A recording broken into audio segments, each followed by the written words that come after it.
بسم الله الرحمن الرحيم. الحمد لله والصلاة والسلام على رسول الله وعلى آله وصحبه ومن والاه. ژیانی ئێمە ژیانێکی بەردەوام و لەسەرخۆ و ڕۆتینێکە کە لە ژیانی خۆمانە هەموو ڕۆژە پیادەیەکێن و دووبارە ئەبێتەوە. بەڵام زۆر جار زۆر ڕوودا و ئەم ستایڵی ژیانمانە گۆڕێ لە پڕێکار ڕامانەگرێ و ئەبێت ئەکشنی سەریعمان هەبێ بۆ ئەو حاڵەتەی کە لە بەرامبەرا ڕوەدا. ئەمانە پێوترێ حاڵەتی تەواریع. بۆ نمونە لە کاتێکا سیارەیە دێ بەلاتە، لە کاتێکە ترسێک ڕووتی ئەکا، لە کاتێکا دڕندەیە کە بینیت،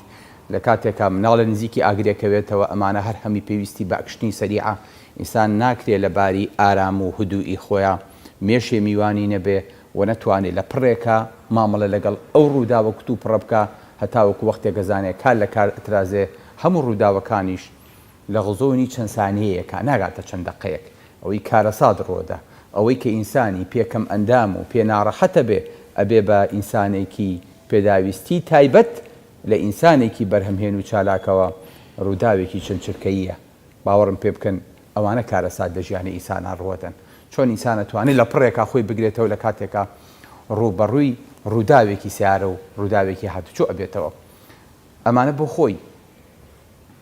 ڕووداوی کتوپڕن. ئەگەر ئەم ڕووداوە کتوپڕانە نەتوانی مامەڵەی لەگەڵا بکەی لە کاتی خۆیان، ئەمە بۆ خۆی نەخۆشیە. بەڵام ئەگەر ئەم ڕوودا و سترێسانە بوون بە شتێکی مزمین لە ئینسان و لە تۆیە، بەردەوام تۆ لەم قەلەقی و ناڕەحەتی و سترێس و تەشەنوجات هەیە ئاواژیایت، کاریگەری نێگەتیڤی لەسەر لاشە بەجێهێڵێ و ئەبێ بەهۆی نەخۆشی بەردەوام، واتە لە حاڵەتێکی ڕەتفعل و تەوالی و بەدەمەوە چوونەوە بوو بە حاڵەتی نەخۆشی. زۆر جاریش خۆمان دەڵێن وەڵاهی ئەوە لە مردنی فڵان کەسەوە بوو تووشی شەکرە بووم، ئەوە لەو ڕووداوەوە بوو تووشی زەخت بووم، ئەو نەم خەفەت لە فڵان کەس خوارد بۆیە تووشی ڕەبە بووم، بەخوا تۆ من تووشی سیل و سەڵەتانەکەیت. ئەم قسانە زۆر جارە بیستین. ئایا ڕاستێتی ئەم قسانە لەکوایە؟ با بچین گەشتێ بکەین، بگەینە ئەو سەرچاوەیەی ئەم جۆرە بەرهەمە دەرەیات و چۆن مامەڵە لەگەڵ لاشەیەکە و چۆن ئێمە مامەڵەی هەڵەی لەگەڵاکەین لە کاتێکا خۆمان تووشی ئەم بربەست و ئەم ئاستەنگانەکەین. ئەوەی کە پێوترێ ڕژێنی سەر گورچیلە، دوو ڕژێنن کەوتونەتە لای ڕاست و چەپی گورچیلەوە. عینەن تەربوشێگوان بەسەر سەری گورچیلەوە. لە کاتی تەبیعیە ڕۆژانە کۆمەڵی هۆرمۆنات بۆ ئینسان دەرەکەن کە ئەمە هەمووی زەرورەتی لاشەیە. گرنگترینیان کۆرتیزۆنە. ئەم کۆرتیزۆنە بۆ خۆی یاریەکە، فلاکچویشنەکە لەژێر کۆنتڕۆڵی شای هۆرمۆنەکانە کە لە مێشکەوە لە هایپۆتەلەمەس کە پێوتێ ڕژێنی ژێرلانک ئەلێرەوە دەرەچێ. ئەلێرەوە کە دەرچوو ئیعازەیە بەم ڕژێنە ئەفەرمێ چالاک بە. ئەم ڕژێنە لە بەیانیانە لە چالاکترین و لە بەرزترین پلەی خۆیایەتی. ئەم ئاستە بۆچی ئەبێ بەرز بێ؟ لەبەرەوەی کە ئینسان لەو پەڕی چالاکیایە لە سەعات 6 بەیانیە. بۆیە سونەتە ئینسان کە نوێژی بەیانی کرد لە مزگەوت تا مایەوە نێتە دەرەوە هەتاوەکو دوورکات نوێژی زوحا ئەکا، دواتر هاتە دەرەوە ئینجا چالاکیەکانی دەست پێ ئەکا.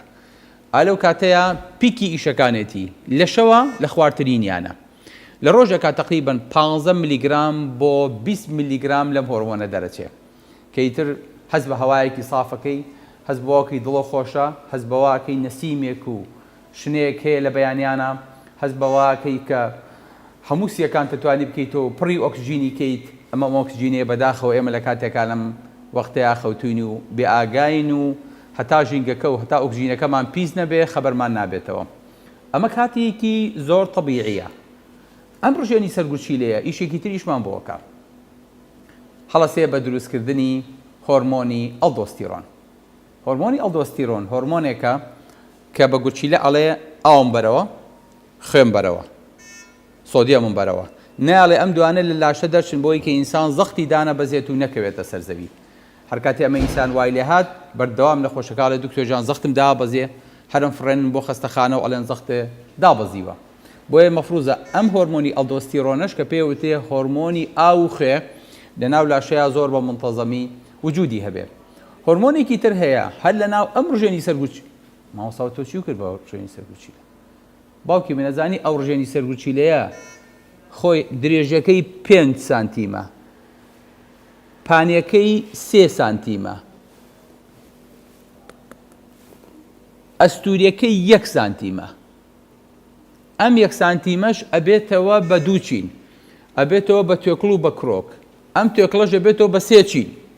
هەر یەکەیان لێپرسراوە لە هۆرمۆنێک هەر یەکەیان ژوورێک و مختبەرێکی تایبەت بەخۆی هەیە هۆرمۆنە بۆ دەرەکە باوجێ لەمە لە چوا خەوتوین وەڵڵاهی ئێمە لە مۆبایڵە بۆ 10 جار هەمان وەشان بوو سیرمان کردبوو سەیری کەتۆلەکمان کردبوو لە ئینتەرنێت تا بۆی گەڕابووین بزانین مواصفاتی چییە تۆ زانی بەچی ڕاوەستاوی تۆ ئەزانی چی ئیشەکانە بۆ ئەکا تۆ زانی ئەم شەریکە گەورەیە ئەم کارکە گەورە ئیملاقە لە پشتەوە ئیش بۆ ئەکا من تۆ بێئاگای لێی ئەمەیە بەڵێ ئەمەیە کە پێتەڵێ ئەبێت خوێ لە لاو لاشەتا بەرز بێ بۆ ئەوەی کە زەختت ڕاگیرا بێ چکە ئێمە زۆربەی ئافرەتەکان بەداخ وەڵا کاک تۆژان زەختم دا بەزێت و ئەبورێمەوە ئەم بن بۆ تەواری و مغەزیم تێکەن و دەرزیم لێن ئینجا بۆ چاکە بم حقیقەتی نییە ئەمە جۆرێکە لە قەلەقی و لە ترس کە زۆر لە ئافرەتەکان بەداخەوە خوشکانمان بۆ خۆیان دروست دەکەن ئەگەر نا ئەم هۆرمۆنە ڕێژەکەی زۆر بە تەواوەتی ڕاگرتووە سەیری ئەو شوێنە حەساسانەکەن کە خوای گەورە دروستی کردوون خستوونێتە پشتەوە خستوێنێتە فەقەراتەوە شوێنێک شوێنێتی مەحمیەوە چۆن منوتوە قاسەکانمانە بین لە ناو سەب و لە شوێنە گەورەکانە دایانین بۆی کەس دەستی پێنەگا ئەمەش ئەسڵەن نەکەوتۆتە ناو سکەوە ئەسڵەن کەوتۆتە پشتی سکەوە بە پەردەیەک لە گەڵسکا هەمووی جا کراوەتەوە کەوتۆتە سەر گوچیلە بزانە چه نیعمەتێک کە خوای گەورە بۆی دروست کردوین ئەم ئەڵدۆستیرۆن ڕۆژەکەی بێ ئاوا طەبیعی بێ بەرز بوو زەختە بەرزە بێ نزم بوو زەختە دابەزێ ئەی چی بکەین ئەبێ منتەزەم بێ چی ئەم ئینتیزامی ڕاگرتووە سەر ئەرزانیە بەخوا لە ئاسمانەوەیە هەر هەمووی خۆی کۆنتڕۆڵی کردووە هەر هەمووی خۆی ئازی پێیاوە لە چی دروستی کردووە لە یەک تنۆک ئاو ئەڵڵاهو ئەکبەر دەبێنە بەرچاوی خۆت ئەمەش چینێکی تریانەکە ئەڵدۆستیرۆن دەرەکات ئەی چینەکەی تریان مامۆستاجان چینەکەی تریان هۆرمۆنی ئەندرۆژین دەرەکات کە ئینسان بۆ هەیە ماسوولەکانی بەقووەتە هەز بە پیاوەتیەکات بەڵام ڕێژەیەکی کەمە نایکا بۆ پیاوەی کە خۆمانمێ ناو کۆمەلگایە پیاو بێت و ژن بێنێت و مناڵ بکەوێتەوە تایە ئەی مامۆستا ئەمەمان زانی ئەی زەحمە نەبێ کرۆکەکەی مامۆستا ئەمە هەمووی لە 1 سانتیمایە بەڵێ لە 1 سانتیم ئەستوریایە یعنی خۆی هەموو ڕژێنی گوچیلە چەنە هەموو ڕژێنی گوچیلە 7 تا 10 گرامە لا إله إلا الله هیچ کامێکیان قوبوڵی بەرز و نزمی ناکەن ئەی ناو کرۆکەکەی زەی ناو کرۆکەکەی چی تایە با نمونەیەکتان بۆ بێنمەوە من و تۆ ئێستاکەن ئاوا دانیشتوین من بە ئیسراحەت لێرانەیە هیچ کێشەیەکم نییە بە ئیسراحەت شت بۆ ئێوە شەرحەکەم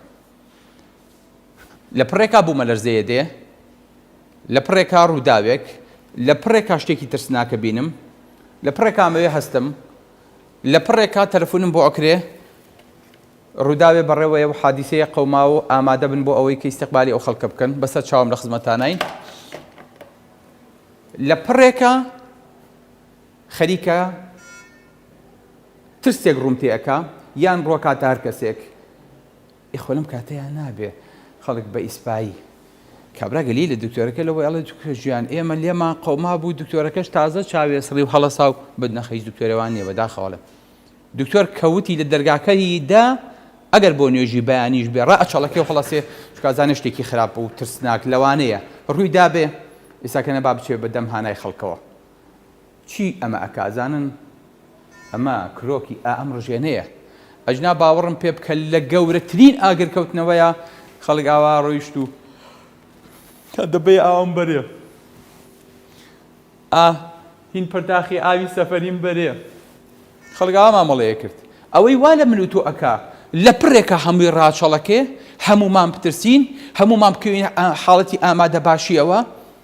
ئەم ڕژێنەیە ئەم ڕژێنە لە مێشکەوی ئازی بۆچی یەکسەر بە دەرکەپەت کە ئەلێرەوێتە خوارەوە یەکسەرە لە حاڵەتێکی تاریع هۆرمۆنی ئیپینفرین نۆریپنیفرین دەرکە ئیشان چی بوو ئیشیان ئەڵێ زەین شەنسیە لا إله إلا الله ئەزان بۆ چێمەرە تەربوشە چێ ئەلەم پیاوی دنیا دیدەیە عاقڵە عاقڵ حساب بۆ مستەقبەلەکە حساب بۆ ئەو کاتە ئەکا حەلی مشکلە ئەکا ئاگرە گژێنێتەوە سڵحی خەڵکەکە ئەم تەربوشە بەگاڵتە نەکراوەتە سەری ئەزان چیەکە ئەڵێ خوێن مەچۆ بۆ ناو پێست گەورەترین ئەندامی لاشەکە پێستە ئەڵێ خوێنە ناوێت تۆ بۆچی لە شەڕین خوێنی لێ ئەڕوا میسانە لە حاڵەتێکی ترسایە لەوانەیە چقۆی لێبن لەوانەیە فیشەکی پێوەنێ لەوانەیە مارێ پێوەی بە لەوانەیە بەربێتەوە ئەڵێ پێستەکە تۆ خوێنت ناوێ خۆماڵی پێستی فەقیرە سپی هەڵگەڕا بوو بۆ سپی هەڵەگەڕێ لەبەرەوەی کە ئەم هۆرمۆنە پێڵێت پێستت پێویستی بەوە نییە کوڕ لە چقۆ لێ بای خوێن وەڵڵاهی ومە تووڕە بووم چقۆ لێ بە مای خوێنی ناهەو زان بۆ چکە تۆ ئامادەی کە چقۆ لێبن بۆیە خوێنی لێ نایەت خی گەورەی دروست کردووە چگەر خوێن بە تەبیعی کە نزیفیان کردی خوێنەکە بۆ شێوێ لێ بڕوات خوێنێتیان نامێنێت تاگەیان نەخستەخانە لەبەرەوە خوێن نابێت بچێ بۆ پێست نابێت بچێ بۆ شوێنی تریش نابێت بچێ بۆ مەعیدە ئەی مەعیدە پێویستی ئەو بۆیە ئینسان لە کاتی ترس و قەلەقیا لەوانی تووشی قورحی مەعیدا بێت و ئەلێ دکتۆر جان ئێرە مێشێ ڕاستە کاچکە خوێنی بۆ ناچێ ئەزان بۆچی تۆ خۆشتی نانە بۆ دانن لە پڕێکا بۆ مەرزەی ئەیا لە ماڵەکە خوانە خواستە ڕائەکەیت کورە بابەکەی وەختی نان خواردن وەرە نانەکە پێچەرۆکی ئەی نانەکە نانی چی کورە بوو بەهینم حەزی لێی نامێنێ بۆ چکە مەعیداژێ کرد وڵی مەعیدەم گیرە زان بۆ چێکی هەمی ئەمێ ئەلێ نان مەخۆ نەبا دەیسەکەنێت تۆ پێویستە بەشی ترە ئەم نانە هەتا 4 سەعاتی تر هەزمە بێت تۆ چێتە خوێنەوە فریای تۆ ناکەوێ حاڵەتێکی تاری تر هەیە مەعیدە و پڕمەکە واز لەوە بێنە بەشی ئەوە تااقەت هەیە کە پێی بڕێوە بچی ئەی تااقە نەچۆ بێنی بەجگەرە لە یادەی ئەو شەکرە وشکەی کە داد نابوو لەناو خۆتادی هەمین بۆ بتوێنەوە گلایکۆجینەکەم بۆ بکە بە شەکر بە چەوری ژێر پێستەڵێ شەکرم بەرێ بە ماسوولکاڵێ شەکرم بەرێ هەمووی ئەڵە تاقم بەرێ لاشۆ بۆ پڕەکە لە شەکر بۆ ئەوەی کە حازر بی بۆ شەڕ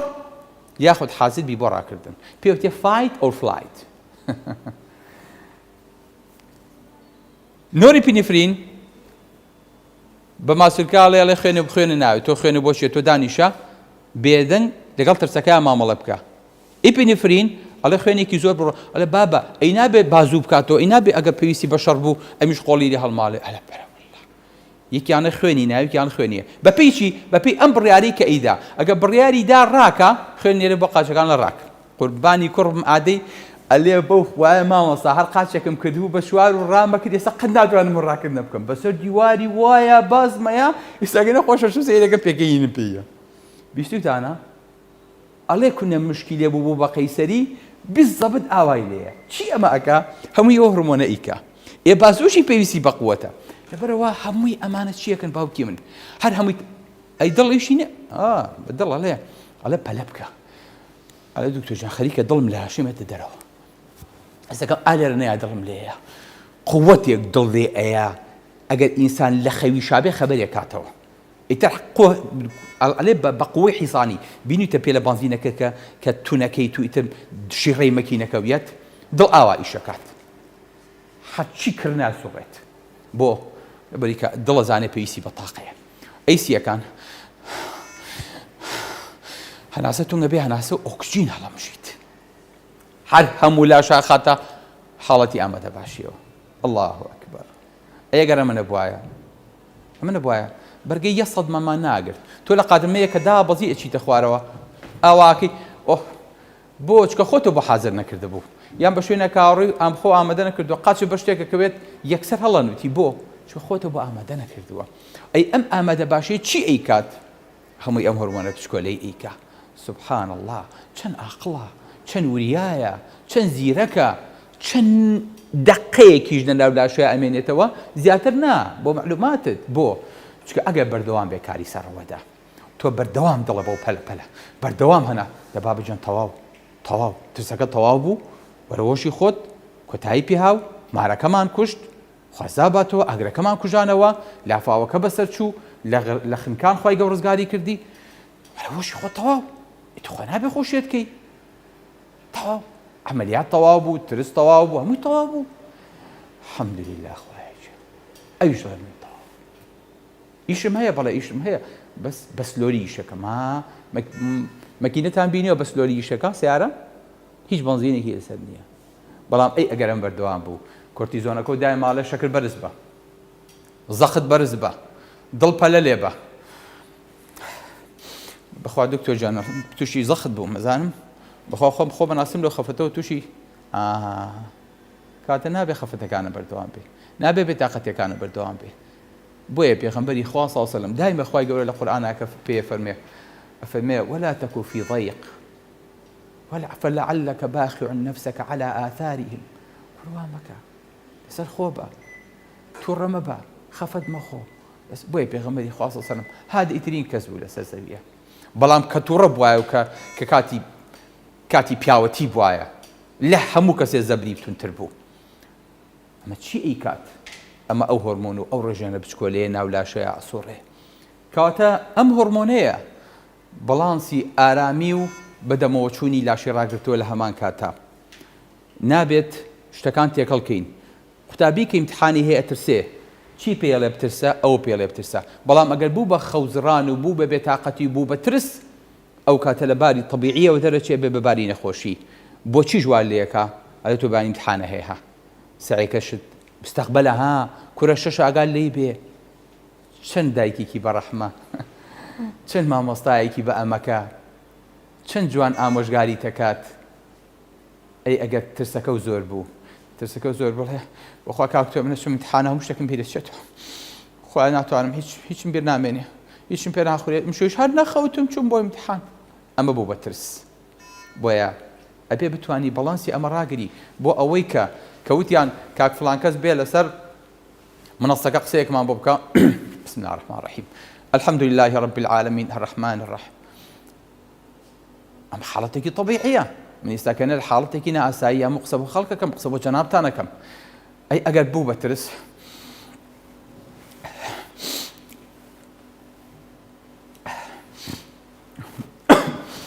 بسم الله الرحمن الرحیم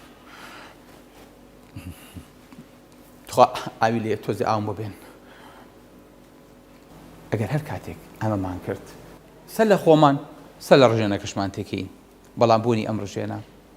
چەند زەرورە بۆ لاشە، چەند گرنگە بە نەبوون و نەبوونی، بە زیادبوون و کەمبوونی ژیان تێکەیە و ژیان هەراسانە بێ لە ئینسان. بۆیە ئەبێت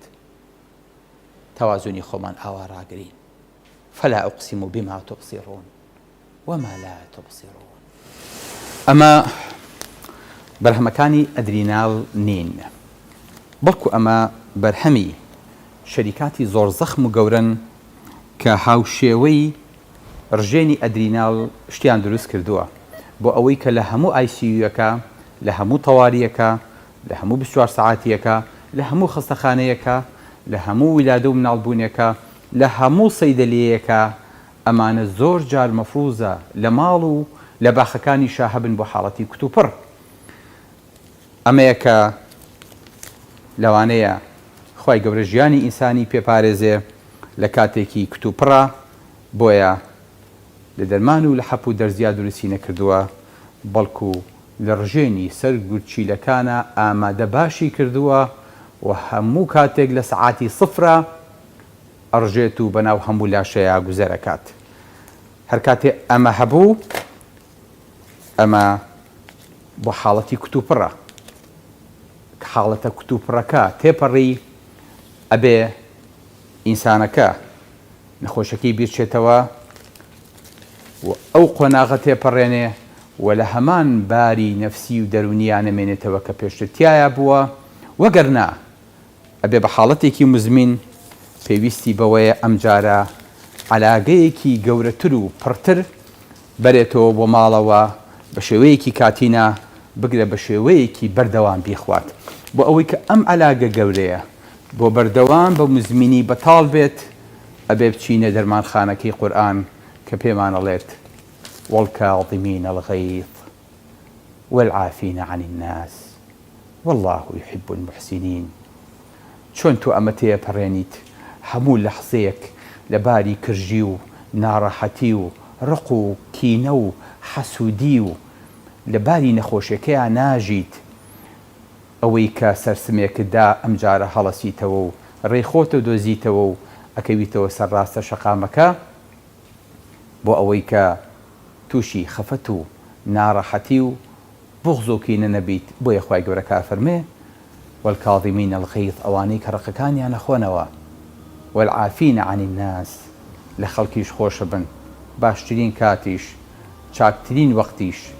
بۆ شۆردنەوەی دڵ و دەروون و بۆ پاکردنەوەی سینەکان کاتی ڕۆژووە. بۆیە کورد دەڵێ سینەی بێکینە محەممەد سەڵاوات صلی الله عليه وسلم.